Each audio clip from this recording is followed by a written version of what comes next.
संयुक्त किसान मोर्चा का धरना आज से समाप्त हो रहा है। अपनी मांगों के माने जाने के बाद किसान मोर्चा ने आज से धरना खत्म करने का ऐलान किया था। दिल्ली के तीनों धरना स्थलों सिंधु बॉर्डर, टिकरी बॉर्डर और गाजीपुर बॉर्डर से प्रदर्शनकारी घर वापसी की तैयारियों में जुटे हैं। किसान आज विजय दिवस मना रहे हैं। सरकार ने तीनों कृषि कानूनों को रद्द करने की प्रमुख मांग के साथ अन्य मांगों को माना है। एमएसपी पर सरकार ने जिस कमेटी को बनाने का ऐलान किया था, उसमें केंद्र और राज्य सरकारों के प्रतिनिधियों के अलावा संयुक्त किसान मोर्चा के सदस्य खास तौर पर शामिल होंगे।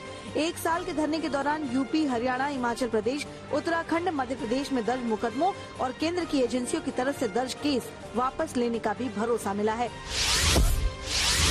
पंजाब सरकार मुआवजे का ऐलान कर चुकी है, जबकि हरियाणा और यूपी सरकार ने मुआवजे पर सैद्धांतिक सहमति दी है।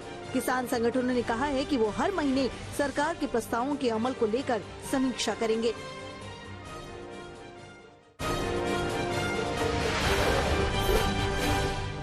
देश के पहले chief of defence staff general Bipin Rawat पंचतत्व में विलीन हो गए। दिल्ली के आर्मी कैंट में कल शाम जनरल रावत और उनकी पत्नी की पार्थिव देह को एक ही चिता पर अंतिम विदाई दी गई। दोनों बेटियों ने पूरे रीति रिवाज से उनका अंतिम संस्कार किया और मुखाग्नि दी। जनरल बिपिन रावत को मुखाग्नि देने से पहले 17 तोपों की सलामी दी गई। इस दौरान 800 मिलिट्री पर्सनल मौजूद थे। तीनों सेनाओं के अधिकारी ने बिपिन रावत के पार्थिव शरीर को कंधा दिया और तिरंगे को परिवार को सौंपा गया। बरार स्क्वायर में उनका अंतिम संस्कार किया गया। जनरल रावत की अंतिम यात्रा भावुक कर देने वाली रही। सेना के किसी सर्वोच्च अफसर की अंतिम यात्रा के लिए शायद ही दिल्ली में कभी ऐसी भीड़ उमड़ी हो। पूरे रास्ते पर लोगों ने फूल बरसाए और शव वाहन के साथ साथ तिरंगा लेकर दौड़े, नारे लगाते रहे, जनरल बिपिन रावत अमर रहे। अंतिम संस्कार के दौरान पूरा आर्मी कैंट भारत माता की जय के नारों से गूंजता रहा।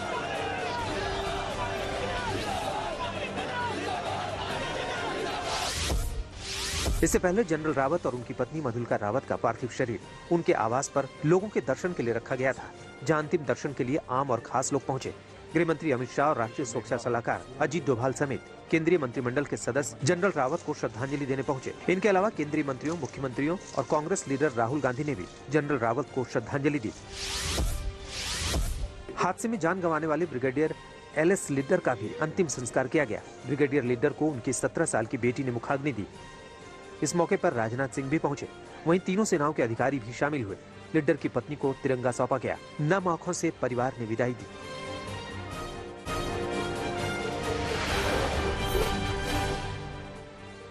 देश में ओमिक्रॉन के मामले बढ़ते जा रहे हैं। कोरोना का नया वेरिएंट ओमिक्रॉन एशिया के सबसे बड़े स्लम यानी मुंबई के धारावी में पहुंच गया है। इस वेरिएंट से संक्रमित मरीज मिलने के बाद ब्रिन मुंबई महानगर पालिका की चिंता बढ़ गई है। ये शख्स तंजानिया से लौटा था।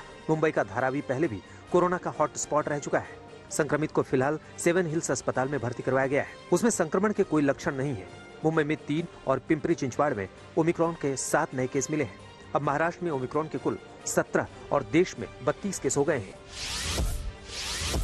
राजस्थान के जयपुर से राहत भरी खबर आई है। यहाँ ओमिक्रॉन से संक्रमित मिले सभी 9 मरीजों की रिपोर्ट निगेटिव आई है। ये सभी लोग दक्षिण अफ्रीका से आए थे और एक ही परिवार के हैं। जामनगर के 2 लोग ओमिक्रॉन से संक्रमित पाए गए हैं। ओमिक्रॉन से संक्रमित मिला 72 वर्षीय शख्स 28 नवंबर को जिम्बाब्वे से जामनगर आया था। अब इसी मरीज के संपर्क में आई पत्नी और साला भी ओमिक्रॉन से संक्रमित हो गए हैं। प्रधानमंत्री नरेंद्र मोदी ने सोशल मीडिया और क्रिप्टो करेंसी के लिए वैश्विक नियम बनाने को लेकर संयुक्त प्रयास किए जाने की अपील की, ताकि उनका उपयोग लोकतंत्र को कमजोर करने के बजाय उसे मजबूत करने में किया जाए। अमेरिकी राष्ट्रपति जो बाइडेन की मेजबानी वाले लोकतंत्र सम्मेलन को डिजिटल माध्यम से संबोधित करते हुए पीएम मोदी ने इस बात का जिक्र किया। जम्मू कश्मीर के बांदीपुरा के गुलशन चौक में आतंकवादियों ने पुलिसकर्मी पर हमला कर दिया। इस हमले में 2 जवान शहीद हो गए। जम्मू कश्मीर पुलिस के मुताबिक आतंकी हमले में मोहम्मद सुल्तान और फयाज अहमद घायल हो गए। इसके बाद दोनों को अस्पताल ले जाया गया। यहाँ डॉक्टर ने उन्हें मृत घोषित कर दिया। ड्रग्स मामले में अभिनेता शाहरुख खान के बेटे आर्यन खान ने बॉम्बे हाईकोर्ट का रुख किया है। उन्होंने अपनी अर्जी में जमानत से संबंधित शर्तों में संशोधन करने की अपील की है। आवेदन में इस शर्त से छूट देने की अपील की गई है कि उन्हें हर शुक्रवार को एंटी ड्रग्स एजेंसी NCB के दक्षिण मुंबई स्थित कार्यालय में पेश होना होगा। अर्जी में कहा गया है कि चूंकि जांच अब दिल्ली NCB के विशेष जांच दल को सौंप दी गई है, इसलिए मुंबई कार्यालय में उनके पेश होने की शर्त में ढील दी जा सकती है।